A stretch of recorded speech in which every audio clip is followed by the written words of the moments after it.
R2-D2. These advanced rocket boosters should give you better aerial mobility, and for longer periods of time.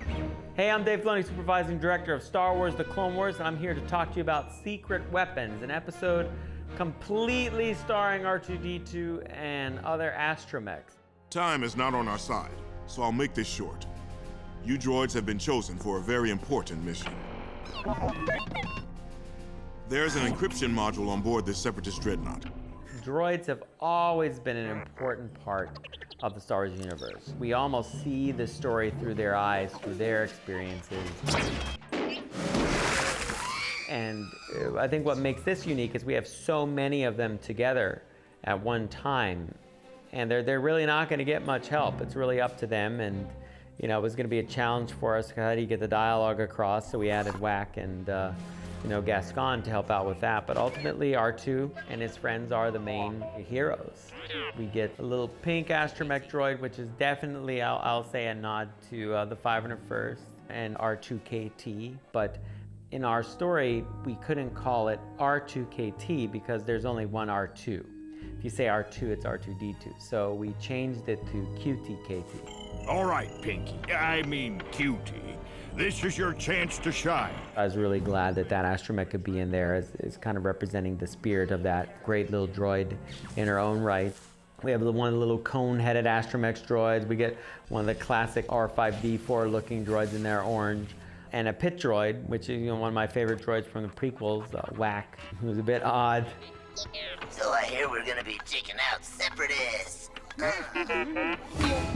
So we have all these astromechs running around, and they're going to be emoting, all beeping and booping.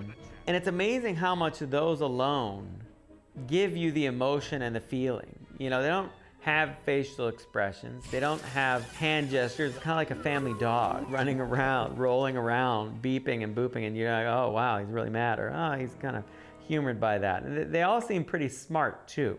Whack, he is very expressive, and a lot of that's in the voice, but he has little hand gestures that he can make, and he can pantomime a lot of things. And then R2, he's one of a kind. He works on a level that you don't question it.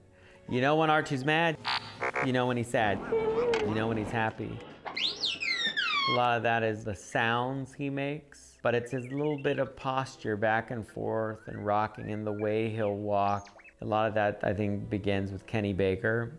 So, you go Kenny Baker and Ben Burtt with kind of the original team up to make R2-D2 a reality.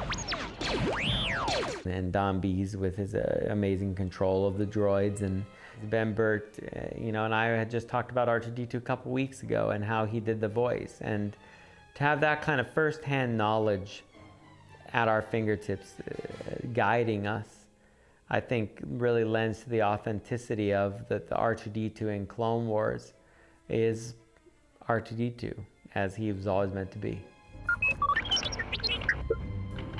I agree, R2. The team's execution was not too shabby. Who knows? You droids might just make decent soldiers after all.